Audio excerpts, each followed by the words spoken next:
สวัสดีค่ะต้อนรับเข้าสู่ Top News Talk อยู่กับดิฉันหมิวอุบลรัตน์นะคะวันนี้ขออนุญาตใส่ชุดไทยเพราะว่าต้อนรับเทศกาลปีใหม่ไทยหรือว่าวันสงกรานต์แต่ว่าประเด็นที่เราจะพูดคุยวันนี้เนี่ยยังเข้มข้นว่าด้วยเรื่องของโครงการแจกเงินหมื่นดิจิทัลนะคะถึงแม้ว่าที่ผ่านมาจะเต็มไปด้วยเสียงทักท้วงจากหลายหน่วยงานไม่ว่าจะเป็นทางแบงก์ชาติหน่วยงานทางด้านเศรษฐกิจหรือแม้กระทั่งนักวิชาการด้านเศรษฐศาสตร์แต่ที่สุดแล้วรัฐบาลก็ประกาศเดินหน้าโครงการนี้จนได้นะคะทีนี้มาถอดรหัสกันว่าหลังจากที่รัฐบาลประกาศเดินหน้าแจกเงินหมื่นดิจิทัลมีข้อสังเกตอะไรอีกหรือไม่การที่บอกว่าที่มาของเงินที่จะใช้ในโครงการนี้จะมาจาก3ส่วนมีข้อกังวลทางด้านกฎหมายอีกหรือเปล่านะคะเดี๋ยววันนี้วิเคราะห์พูดคุยกันค่ะต้อนรับรองศาสตราจารย์ดร.สมชายภัคพาสวิวัฒน์นักวิชาการด้านอิสระนักวิชาการอิสระด้านเศรษฐศาสตร์และการเมืองนะคะสวัสดีอาจารย์สมชายค่ะสวัสดีครับสวัสดีครับค่ะวันนี้หนูขออนุญาตใส่ชุดไทยเป็นสาวไทยๆหน่อยนะคะแต่ว่าประเด็นที่เราจะคุยกันในวันนี้อย่างที่เกริ่นไปก็คือเรื่องของการแจกเงินหมื่นดิจิตอลจริงๆหนูเคยคุยกับอาจารย์แล้วรอบหนึ่งนะคะแล้วก็ตอนนั้นเนี่ยก็ยังคิดว่ารัฐบาลจะหาทางลงยังไงอาจารย์เซอร์ไพรส์ไหมกับที่ท่านนายกแถลงข่าวเมื่อวันก่อนก็ไม่เซอร์ไพรส์ครับเพราะว่ายังไงรัฐบาลก็คงจะต้องทำสัญญาประชาคมเพราะว่าตั้งแต่แรกเลยนะครับว่าแม้ว่าจะมีนักเศรษฐศาสตร์นะครับกลุ่มหนึ่งนะครับก็บอกว่าเฮ้ยอันนี้มันไม่ควรจะทำนะครับเพราะว่าประเทศนะฮะไม่ได้อยู่ในช่วงวิกฤตเศรษฐกิจยังขยายตัวอยู่แล้วก็ยังมีประเด็นที่น่าสนใจเยอะแยะหลายประเด็นนะครับแต่ว่าถ้ามองจากในแง่มุมการเมืองนะครับเราคงต้องมองถ้ามุมในแง่เศรษฐศาสตร์ความมีเหตุผลไม่เศรษฐศาสตร์แต่ถ้ามองในมุมการเมืองก็ท่านบอกกับประชาชนนะเพราะฉะนั้นว่าจะหาเสียงไว้นะครับว่าจะมีการทำตรงนี้เพราะฉะนั้นในกรณีก็เท่ากับว่าเป็นสัญญาประชาคมที่จะต้องทำเพราะฉะนั้นบางคนอาจจะบอกว่าเฮ้ยเพื่อที่จะไม่ให้มันนะครับเสี่ยงเกินไปกับเรื่องของข้อวินัยทางการคลังก็ลดจำนวนขนาดลงจาก500,000น่ะให้มันเป็นช่วยเหลือผู้ที่ยากไร้ซึ่งอันนั้นผมก็ร่วมอยู่ในโครงการนะครับผมก็มองว่าอันนั้นรับรองรัฐบาลไม่ทำแน่เพราะถ้ามองจากทางรัฐบาลอันนี้ไม่ใช่เป็นการช่วยเหลือแต่เป็นการกระตุ้นเศรษฐกิจเพราะฉะนั้นนี้จะไม่ได้เกี่ยวว่าจะอยู่ที่เรื่องของจะลดในตัวขนาดลงอะไรในที่สุดรัฐบาลก็ส่วนคือรักษาสัญญาประชาคมนะครับแต่ก็มีการแก้ไขหลายส่วนเพื่อที่จะให้สอดคล้องกับเสียงวิพากษ์วิจารณ์ซึ่งเราจะคุยต่อไปครับประเด็นที่เปลี่ยนไปหนูว่าน่าจะเป็นที่มาของเงินที่ใช้หรือเปล่าคะอาจารย์หลังจากที่ฟังรัฐบาลแถลงข่าวเมื่อวันก่อนเนี่ยอาจารย์คิดว่าโครงการหลังจากนี้มันจะสามารถเดินไปแบบราบรื่นไหมหรือว่ามีข้อสังเกตตรงไหนบ้างคะข้อสังเกตที่มีคนนะฮะตั้งแต่เรื่องของปปชนะครับเรื่องของกฤษฎีกายังไม่อยากจะตีความให้รัฐบาลตีความเองนะครับแล้วก็ทางด้านของนักเศรษฐศาสตร์อะไรกับจำนวนหนึ่งนะครับก็มองทั้งหมดสรุปก็มี3ประเด็นหลักๆประเด็นแรกนะฮะก็คือว่าจะขัดแย้งกับเรื่องของที่รัฐธรรมนูญมีการกำหนดไว้ว่าถ้ามีการมีค่าใช้จ่ายนะครับของรัฐบาลนะครับที่อยู่นอกงบประมาณ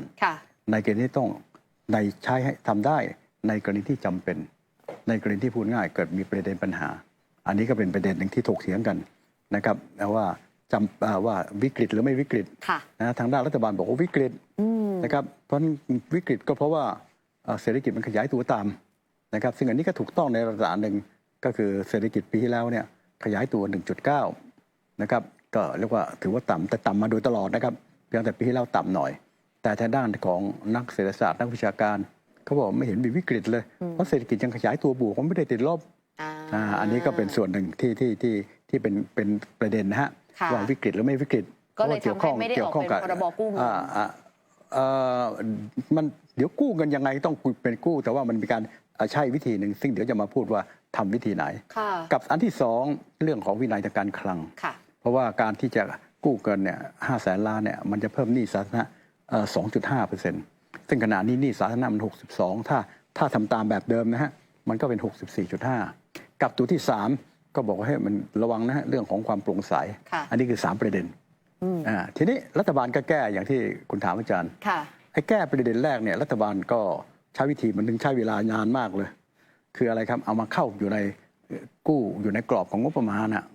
เพราะฉะนั้นจะได้ไม่ต้องมาเจอประเด็นปัญหาว่าเฮ้ยตกลงมันกู้นอกงบประมาณเพราะกู้นอกงบประมาณต้องเกิดกรณีจำเป็นไม่จำเป็น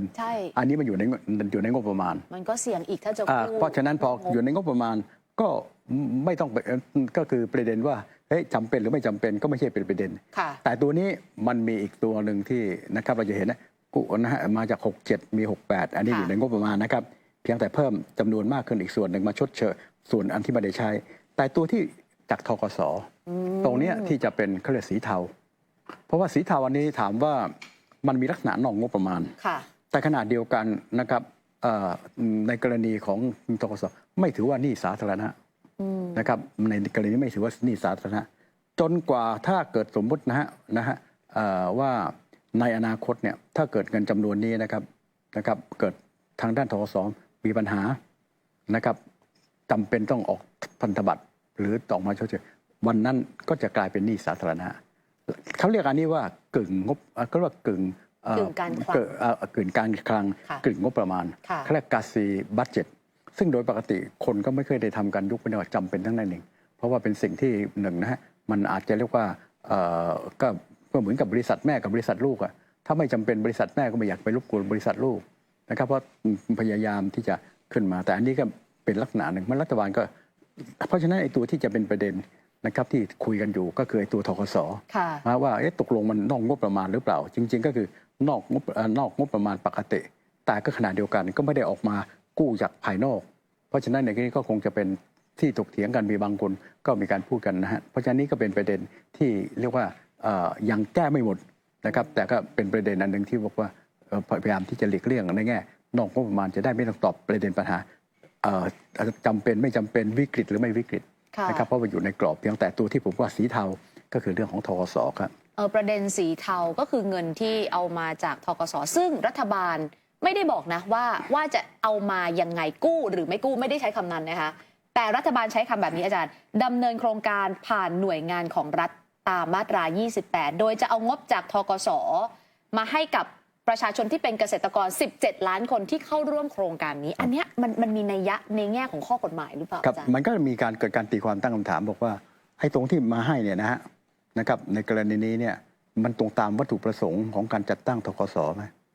นะครับเพราะอันนี้ก็สำคัญมากคือเป็นลักษณะของอะไรครับใช้เงินตัวเนี้ยที่มีการแจกเนี่ยมันตรงกับวัตถุประสงค์ อันนี้ก็เป็นแง่กฎหมายที่เป็นประเด็นที่ผมเรียกว่าสีเทาอีกเหมือนกันนะครับแต่ว่ามองจากรัฐบาลบอกโอ้มันอยู่ในนั้นนะครับแต่ขณะเดียวกันเนี่ยพวกอะไรครับเท่าที่ฟังดูบางคนก็ตั้งข้อสงสัยว่ามันเรื่องเดียวกันหรือเปล่า ค่ะ นะครับในการที่จะแจกเกินกับไอ้เรื่องของเป้าหมาย อันนี้ก็เป็นอีกส่วนหนึ่งที่ยังมีวิวาทะในเรื่องนี้อยู่ครับ ค่ะ ซึ่งถ้าเกิดว่าเราลองผ่าไส้ในไปดูที่พระราชบัญญัติธนาคารเพื่อการเกษตรและสหกรณ์การเกษตร วัตถุประสงค์ของธนาคารธกสเนี่ยมันจะอยู่ในมาตราที่ 9 วงเล็บ 3 ดิฉันขออนุญาตอ่านให้ฟังนะคะในมาตราที่ 9 วงเล็บ 3เนี่ยเขียนวัตถุประสงค์ของธนาคารธกสเอาไว้ว่า ให้เป็นสถาบันการเงินเพื่อการพัฒนาชนบท โดยให้ความช่วยเหลือทางการเงิน หรือบริหารจัดการแก่บุคคล กลุ่มบุคคล ผู้ประกอบการกองทุนหมู่บ้านหรือชุมชน รวมทั้งองค์กรที่จัดตั้งขึ้นในรูปแบบใดที่มีวัตถุประสงค์ ในการสนับสนุนการประกอบอาชีพของเกษตรกร ทั้งนี้เพื่อส่งเสริมให้มีการพัฒนาผลผลิต หรือผลิตภัณฑ์ของเกษตรกรหรือชุมชน ให้มีประสิทธิภาพ หรือเพื่อส่งเสริมให้ชุมชนมีความเข้มแข็งด้านเศรษฐกิจ หรือเพื่อเป็นการพัฒนาคุณภาพชีวิตเนี่ยค่ะดิฉันตีกรอบมาให้ไปเจาะมาให้ คือเท่าที่อ่านดูเนี่ยอาจารย์มันเอาไปใช้กับแจกเงินหมื่นได้ไหม รัฐบาลอ่านข้อสุดท้ายครับพัฒนาคุณภาพชีวิต ทีนี้อันนี้ก็เป็นลักษณะหนึ่งที่คนบางท่านก็พูดในทำนองว่ามันเป็นการตีความในลักษณะอย่างเช่นบางท่านนะฮะอย่างที่เราได้ยินนะฮะมันเป็นการตีความแบบกว้าง ไปข้อกฎหมายสุด อะไร ๆ นะครับ ดิฉันอ่านมา6 บรรทัดคืออาจารย์บอกว่ารัฐบาลอ้างวรรคสุดท้ายเลย ก็เนี้ยสร้างคุณภาพชีวิตคุณภาพชีวิตกว้างมากเพราะฉะนั้นผมถึงได้ว่าอันนี้ยังเป็นประเด็นอยู่นะฮะเป็นประเด็นสีเทาที่เกี่ยวข้องกับเรื่องของว่าตรงกับวัตถุประสงค์หรือเปล่า ค่ะ แต่ถ้ามองจากรัฐบาลโอ้ยมันตรงนะครับแต่ถ้ามองจากทางคนที่วิเคราะห์อยู่หลายคนก็ชักจะไม่เคยแน่ใจว่าตรงหรือเปล่า ค่ะ แล้วถ้าเกิดว่าไม่ตรงตามวัตถุประสงค์ของธนาคารธกสเนี่ยมันจะสุ่มเสี่ยงผิดกฎหมายตรงไหนคะอา อั จาน ร นั้น ย์ ก็เป็นเรื่องที่พูดง่ายว่าจะมีคนนะครับไม่เห็นด้วยหรืออะไรนี่ก็เป็นเรื่องที่ผมคงจะตอบไม่ได้ แต่ว่าขณะนี้ก็คือเอาเป็นว่าแต่ตัวเนี้ยยังมีข้อถกเถียงสำหรับคนบางคนนะครับมองในแง่ว่าอันนี้อาจจะไม่ได้ตรงกับวัตถุประสงค์แต่รัฐบาลมันตรงนะครับมันพัฒนาคุณภาพชีวิตเพราะฉะนั้นนี้ก็ยังเป็นตัวของประเด็นปัญหาคือรัฐบาลเนี่ยก็ข้อดีอย่างหนึ่งลดประเด็นปัญหาที่บอกว่าเราใช้นอกงบประมาณหรือเปล่า นะครับจำเป็นไม่จำเป็นตอนนี้ก็เปลี่ยนไปแล้วนะครับเพราะว่าตรงนี้อยู่ในงบประมาณและอันนี้ก็รัฐบาลก็มองว่าในงบประมาณด้วยถ้ามองอย่างนี้ แต่ขณะเดียวกันผมก็บอกว่ามันมีประเด็น2ปัญหา เพราะว่าการที่ใช้อันนี้เขาเรียกว่ากึ่งงบประมาณกาสีนะครับมันใช้ของรัฐวิสาหกิจกับตัวที่2ก็คือเรื่องของการตีความว่าตรงกับวัตถุประสงค์หรือเปล่าอันนี้ก็ยังวิวาทะก็ยังมีอยู่ครับบางคนวิเคราะห์ไปถึงขนาดที่ว่า อันนี้เป็นการกู้แบบศรีถนนชัยนะ คือตอนแรกเนี่ยบอกว่าจะออกเป็นพรบกู้เงินใช่ไหมคะปปชก็ท้วงติงนะอาจจะผิดกฎหมายวินัยการเงินการคลังพอบอกที่มาของเงินใหม่เนี่ยโอ้โหแม้จะบอกว่าไม่ได้ออกเป็นกฎหมายกู้เงินโดยเฉพาะแต่การที่ไปล้วงเงินมาจากธกสหรือแม้กระทั่งในงบปี67หรือว่าปี68งบปี67เนี่ยผ่านไปแล้วมันก็อาจจะหนีไม่พ้นไปกันออกมาจากงบกลางหรือว่างบบางส่วนที่ดิฉันฟังคุณเผ่าภูมิให้สัมภาษณ์นะคะแต่ประเด็นคือในส่วนของงบปี68นี่สิคะอาจารย์จะเอามาจากไหนได้เอามาจากงบที่ตั้งงบขาดดุลเพิ่มเติมมันก็คือการเอาเงินในอนาคตมาใช้หรือเปล่าอันนี้เวลาตั้งอันนี้ไม่ผิดอะไรเพราะงบประมาณที่เราทำอนาคตทั้งนั้นก็เงินอนาคตทั้งนั้นแหละเพียงแต่ว่าในปี67ก็คือเอาตัวไหนที่ยังไม่ได้ใช้มาใช้อันนี้นะครับส่วนปี68จะมี2ประเด็นหนึ่งก็คือตั้งไว้ก่อนแล้วแล้วปรากฏว่าตัวนี้อาจจะต้องมาช่วยทางด้านในตัวงบ500,000นะครับอันนี้กับที่หนีไม่พ้นก็ปี68ต้องเพิ่มการกู้อันนี้หนีไม่พ้นเพราะว่าอันเดิมไม่พอแน่นอนเพราะฉะนั้นก็เป็นการทำให้เกิดการขาดดุลนะเพิ่มขึ้นแต่ว่าข้อดีตรงนี้มันก็จะตอบคำถามลดเรื่องของข้อวิวาทะในเรื่องของวินัยทางการคลังเพราะว่าถ้าเราอยู่ดีๆไปกู้เงินนะครับ500,000 ล้านนะครับนะมันก็จะเพิ่มหนี้สาธารณะ 2.5% เพราะทุกๆแสนเนี่ยเท่ากับว่าเพิ่มขึ้นประมาณ 0.5 500,000ก็คือ 2.5 เพราะฉะนั้นถ้าเรามองว่าหนี้สาธารณะขนาดนี้อยู่ที่62ก็จะเพิ่มหนี้สาธารณะ 64.5 ทีนี้ในแง่หนึ่งก็คือว่ารัฐบาลชุดที่แล้วมีการขยายเพดานหนี้จาก60เป็น70ซึ่งอันนี้ก็มาจากเหตุผลก็คือเรื่องของโควิดประเทศต่างๆนะครับเรียกว่าหลายประเทศเลยนะครับอย่างสหภาพยุโรปเนี่ยก็มีการขยับตัวนี้จาก60ขึ้นไปเป็น100ก็มีแต่ตอนนี้พยายามจะดึงกลับนะครับแล้วอย่างอเมริกานะครับก็ขึ้นไปถึง 96%ญี่ปุ่นไม่ต้องพูดถึงนะฮะก็ขึ้นไปถึง300 กว่า%ด้วยซ้ำมาแต่ต้นแต่อันนี้เป็นสิ่งหนึ่งที่สำคัญก็คือว่าในแง่หนึ่งก็คือว่าถ้าหากว่าหนี้สาธารณะคือมองในแง่ของวินัยทางการคลังเนี่ยควรจะให้หนี้สาธารณะอย่าให้เกิน60ต่อ GDP เพราะฉะนั้นการเกิน60เนี่ยก็คือทุกคนต้องจับตามองต้องระวังแล้วแต่อันนี้ไม่ได้หมายความว่าเกิน60แล้วจะมีปัญหาอย่างบางประเทศอย่างอเมริกา96ยังไม่มีปัญหาแต่ก็เริ่มมีปัญหาแล้วนะครับในแง่หนึ่งก็คือถูกทางด้านฟิตนะครับมีการลดเรตติ้งลงแต่ประเด็นปัญหาเขาไม่ใช่96ประเด็นเพราะว่ามันทะเลาะกันนะฮะทะเลาะกันจนกระทั่งเกิดความเสี่ยงเกือบจะเรียกว่าอะไรครับรัฐบาลอาจจะเรียกว่าไม่มีเงินเพราะว่าทะเลาะกันเองนะก็มีการลดตรงนี้นะครับแต่ขณะเดียวกันก็คือประเด็นว่าให้การที่งบประมาณเนี่ยนะครับเกิน60เนี่ยจะต้องมีการจับตามองแต่เป็นปัญหาว่าถ้ามันเกิน60แล้วพูดง่ายๆเฮ้ยมันมีรายได้ที่จะเข้ามานะครับความเสี่ยงต่างๆเหล่านี้นะครับในนี้มีปัญหาญี่ปุ่นเนี่ยขึ้นไปถึง300 กว่าก็มีปัญหาอเมริกาขึ้นไปตรงนี้แต่บางประเทศขึ้นไปไม่มากมายเท่าไหร่นะครับก็เริ่มมีปัญหาเพราะว่าขึ้นอยู่กับความสามารถในการจ่ายคืนเพราะฉะนั้นการที่รัฐบาลปรับไอ้ตัวนี้ลงนะฮะมันก็เท่ากับเป็นการแก้เกมในส่วนหนึ่งว่าแทนที่จะเพิ่มจาก62เป็น 64.5 ส่วนหนึ่งก็ได้รับการชดเชยจากในส่วนของงบเก่าพองบเก่านะครับก็หมายความว่าไม่ได้ไปงบเก่านะครับก็ไม่ได้ไปเพิ่มไอ้ตัวหนี้สาธารณะนะฮะขึ้นกับไอ้ตัวงบใหม่ก็คือปี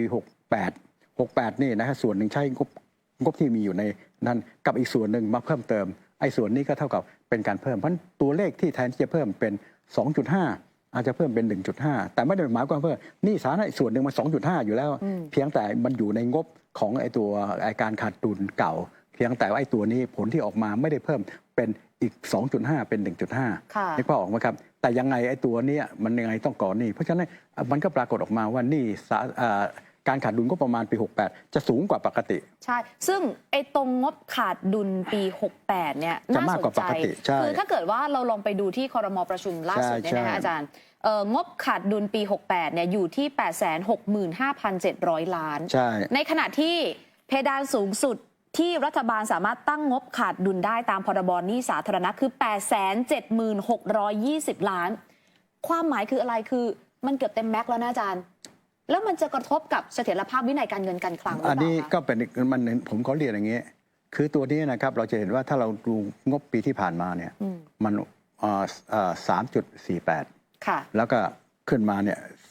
3.6แล้วก็มาขาดดุลปีที่แล้วเนี่ยขาดดุลในตัวงบปีเนี่ยมันขาดดุลประมาณ690,000 กว่านี่ก็ว่าฮะแต่ตัวนี้ขึ้นไปก็มาจากไอ้ตัวนี้ไง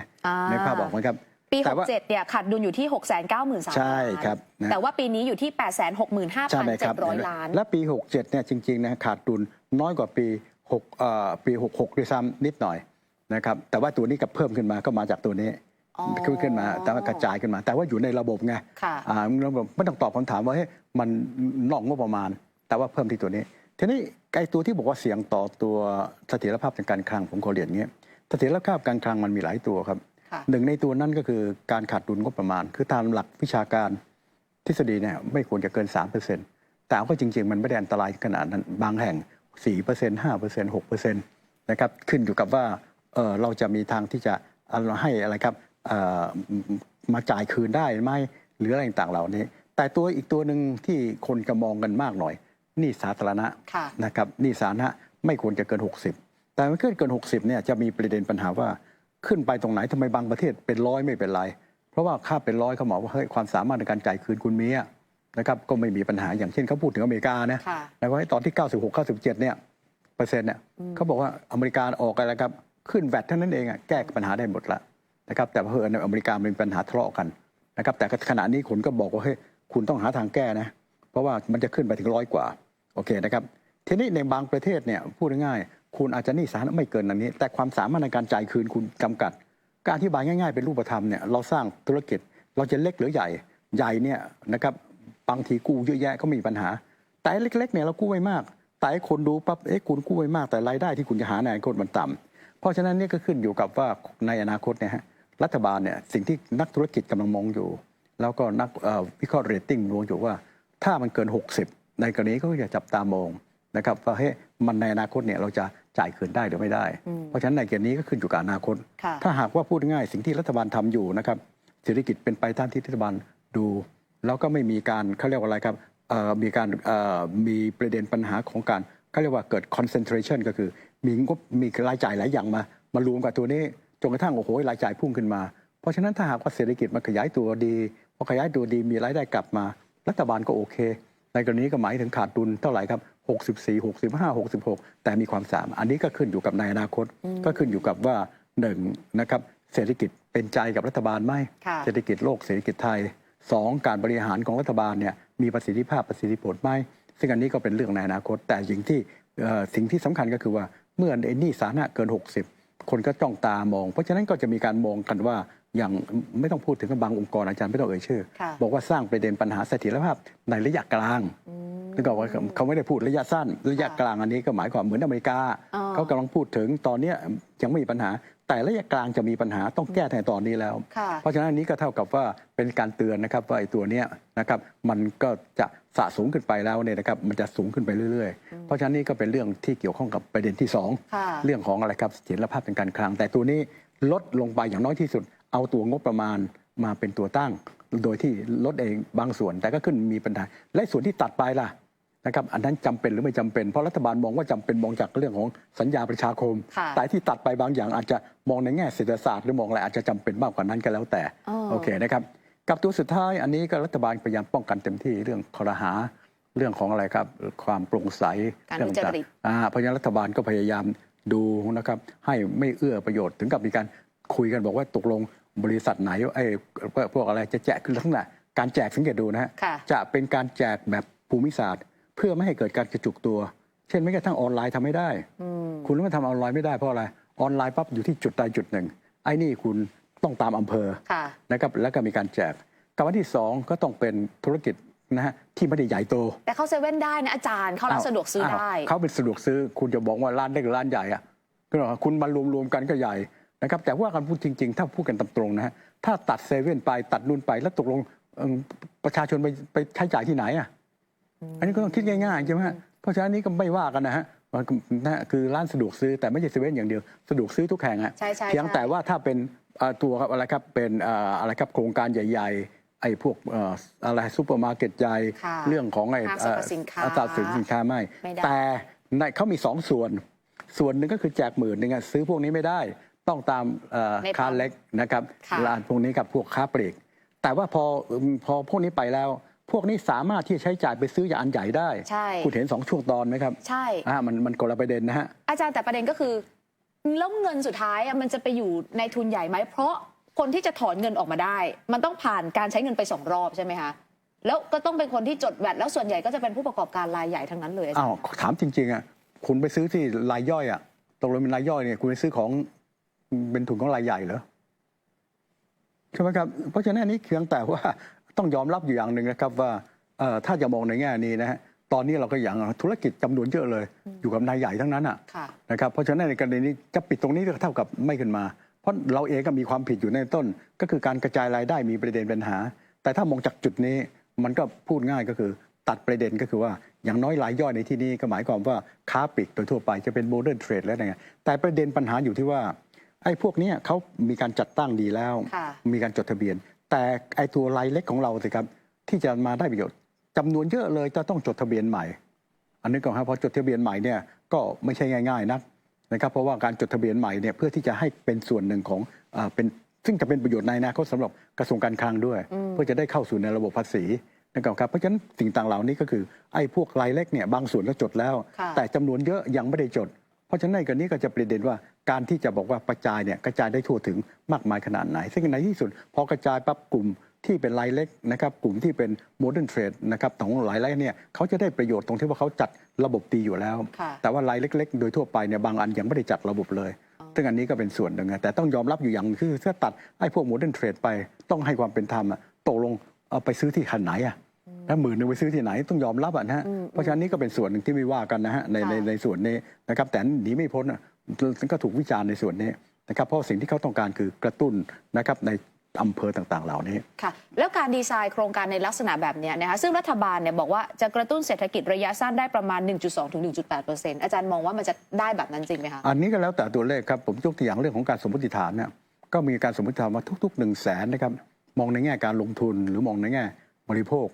บางคนก็อาจจะว่าเพิ่มขึ้นประมาณสัก 2% กว่านะครับ 2% กว่านะครับบางคนก็เพิ่ม 1% กว่า เพราะฉะนั้นรัฐบาลอาจจะมองในช่วง 2.5 หรือมากกว่านั้นพอ 2.5 มากกว่านั้น 500,000 1% กว่านะครับนึกออกฮะแต่ถ้าบางคนดูให้ประมาณสัก2ก็คือประมาณเท่าไหร่ครับ 1.2 ค่ะ นะครับแต่ถ้าบางคน 1% กว่าก็อาจจะเรียกว่าต่ำกว่านั้น เพราะฉะนั้นมองในแง่หนึ่งผมก็คิดว่ามันน่าจะเพิ่มขึ้นได้อาจจะประมาณสัก 0.5 หรือ 0.5 ถึง 1 เพราะฉะนั้นถ้าในภาวะปกตินะครับเศรษฐกิจปีนี้อาจจะขยายตัว 2.6 ถ้าได้ตัวนี้มาช่วยก็อาจจะกลายมันเป็น 3.8 หรือ DD4 นะครับอันนี้ก็แล้วแต่ว่าจริงๆเองตัวนี้มันมีตัวอื่นเข้ามาในวันเดียวกันเลยวันก่อนหน้านี้อสังหาริมทรัพย์นะครับรัฐบาลตัวนี้ก็เป็นตัวกระตุ้น